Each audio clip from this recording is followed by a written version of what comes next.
Okay, for me, Malaysian food's very special compared to other type of foods, right? Especially in UK, like Chinese or Indian food over there, right? Because ours is so diverse, right? Because if you look on the palette itself, I mean, there's a different type of cuisine. It's not just Malay, Chinese, and Indian. We got Nyonya food, and then we got mamak food as well. So that's what makes it so special.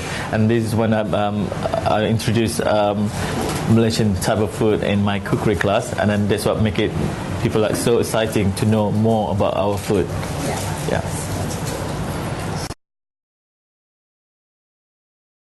Okay, right. I do have my own favorite recipe in there, right? And it's called chicken liver, sambal hati ayam, right? Okay, because there's a story behind it as well.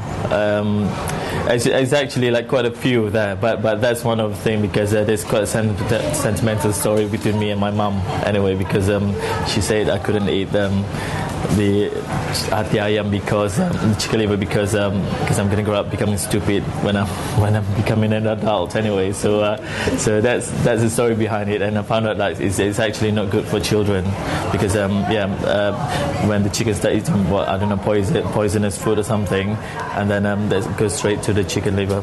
Yeah. So that's the story behind. But there's all these 50 recipes I have in my book, they're all the best, and then they all have like different stories behind it, and it's most of them relate to my mom. So that what makes it so special, this book. I would, for something simple and easy, I would definitely, for the first timers, I would definitely recommend gulai or chicken curry, or they can use any meat if they want to, right? But curry. So in my cookbook, I make it very simple, and not too complicated for them to follow.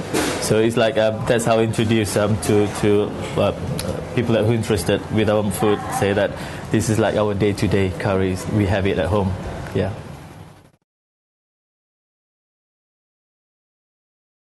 The ingredients, right? Okay, has to be spices. Okay, all these like the flavor ingredients have to be spices because without the spices there won't be any Malaysian food. Well, for me, especially the curry. So my favorite, I have to say, is star anise.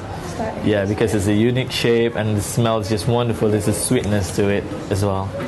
So if you see in my cookbook, you're gonna see like lots of recipes using star anise as well. Yeah.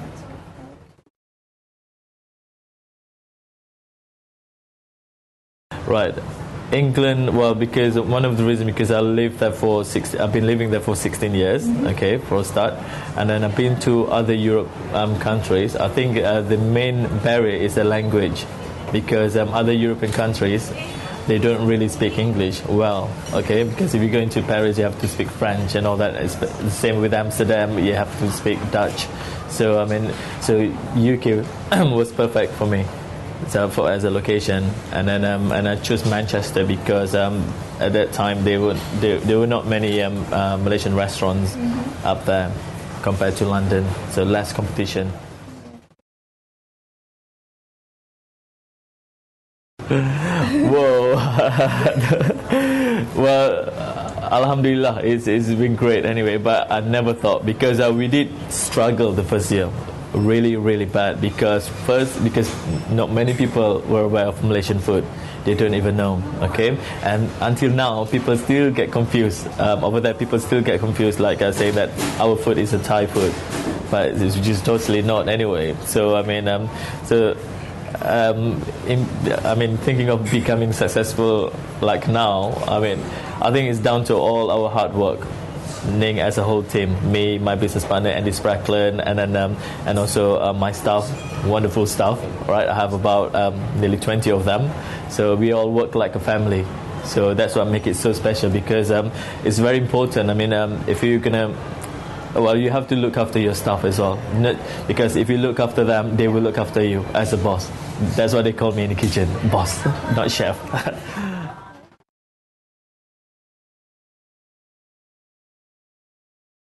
Right, my main focus for now, I want to promote Malaysian food in UK, and I want to make it big.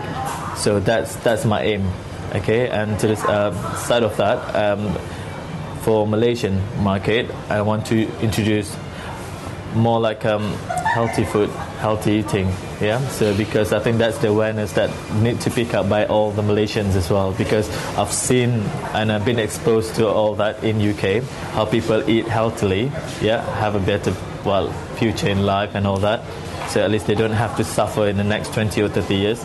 So that's the approach that I want to have it in Malaysia, and at the same time I want to have to promote Malaysian food in the UK, but try to make it simple, right, for them to cook in the kitchen, and then just make them love our food. Future plans, I've got so many. So that's why I'm back here in Malaysia for it's been a week now. So we have planned everything for 2011. So it's gonna be another busy year for me. So and then so I'm really looking forward for that. So unfortunately, I can't reveal some of them, the plans, because that's the thing. Because when I plan things, I don't like to reveal it until it's properly, it's black and white. But I can tell you one of the ambition is to open a restaurant in London, and then we'll be looking at the site anyway, the area that we want to open, and so that's one of the plans for 2011. Second branch for. Yeah, second branch, and also for the long-term one, I'm gonna try this. Talk to my business partner Andy. Want to try to achieve to get Michelin star as well. That's a long-term one. Yeah, so that's I have to put a lot of effort, which I'm looking forward for that, and then just make that's. I think that's one of the strategy to make our food known. Yeah, so hopefully, if I get enough support from Matrade, Malaysia Kitchen, or so, that will make it very special.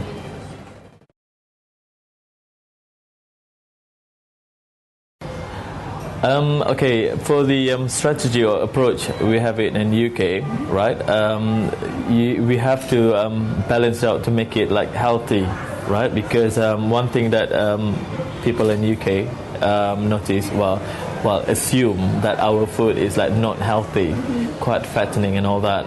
So that's why I've reduced the amount of oil, and also I don't use MSG, and that's how I market it, you see, and they love that.